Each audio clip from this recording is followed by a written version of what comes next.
என்ன ஒரு அராஜகம் தமிழ்நாட்டில் ஹிந்து விரோத தீய சக்திகளின் ஆட்சியில் இந்துக்களுடைய பண்டிகைகளை இந்துக்களால் கொண்டாட முடியவில்லை. அதே மாதிரி நீங்கள் பார்த்தீங்கன்னா திருச்செங்கோட்டில் நாங்கள் சொன்னதை விட இந்த பிள்ளையார் 2 அடி கூட இருக்குங்கிறான். என்ன நான்சென்ஸ்.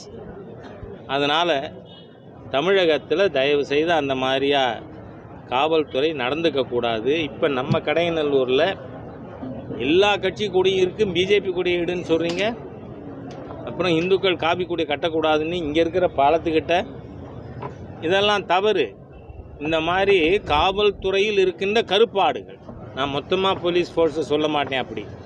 ஏன்னா அங்கங்கே இருக்கிற ஒன்று மாற்று மதத்தினர், அந்நிய மதத்தினர், இல்லை கிரிப்டோக்கள், பேர் ஹிந்துவாக இருக்கும், அரசு சலுகைகள் பெறுவதற்காக. ஆனால் அவர் உண்மையில் மாற்று மதத்தை, அந்நிய மதத்தை சேர்ந்தவராக இருக்கலாம். ஆகவே அவர்களெல்லாம் இந்த மாதிரி செயல்படுவது வன்மையாக கண்டிக்கத்தக்கது. இதை அவர்கள் நிறுத்தி கொள்ள வேண்டும்னு கேட்டுக்கிறேன் நான்.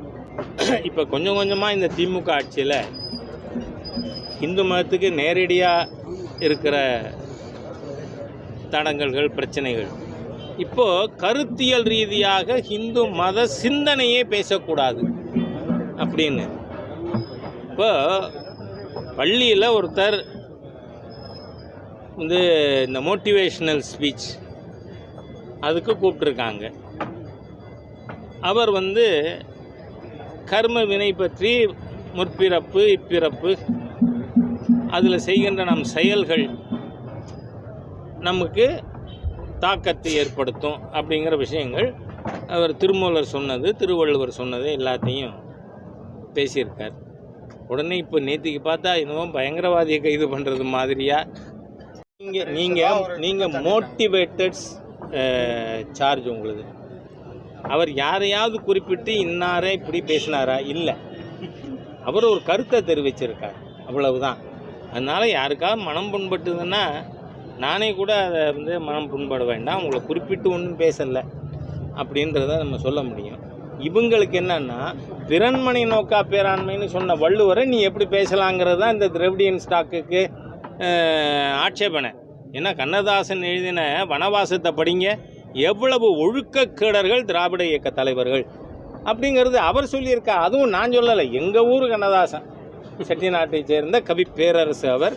அதனால் அவர் எழுதியிருக்கார். அந்த புத்தகம் இன்னும் பேண்டு புக் இல்லையே. அதனால் அந்த மாதிரியா இழிந்த வாழ்க்கை வாழ்ந்தவர்கள் திராவிடிய தலைவர்கள். அதனால உங்களுக்கு வள்ளுவர் மேலே கோபம், திருமூலர் மேலே கோபம், அவ்வளோதான். நன்றி.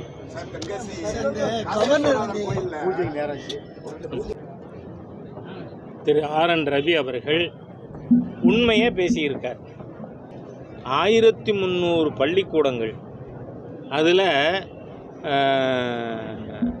மாணவர்கள் எண்ணிக்கை 10க்கு குறைவு, லெஸ் தேன் 2 டிஜிட். ஒரு பள்ளிக்கூடத்தில் நீங்களே ஊடகத்தில் செய்தி போட்டிருக்கீங்க, ஒரு மாணவன் படிக்கிறான், ஆனால் ஆசிரியர்கள் 2 பேர், ஒருத்தர் பாடம் சொல்லி கொடுக்க, ஒருத்தர் ஹெட்மாஸ்டர். இந்த மாதிரி மோசமாக ஏன் இருக்குது? யாராவது நம்ம ஏழை எளிய மக்கள்கிட்ட போய் நீங்கள் உங்கள் குழந்தைய கிவன் அ சான்ஸ் அரசு பள்ளியில் சேர்ப்பீங்களா இல்லை தனியார் பள்ளியானா, மக்கள் தனியார் பள்ளின்னு ஏன் சொல்கிறான்? இன்றைக்கி தனியார் பள்ளி எண்ணிக்கை கூடிக்கொண்டு இருக்கு, அரசு எண்ணிக்கை குறைஞ்சு கொண்டு இருக்கு. அதனால் தரம் இல்லை என்பது உண்மை. அதை பேசினவரை தவறாக பேசுறது இவர்களெல்லாம் தப்பு. Governor is a constitutional office. அதனால் நீங்கள் பேசக்கூடாது, எச்சரிக்கை விரும்புகிறேன்.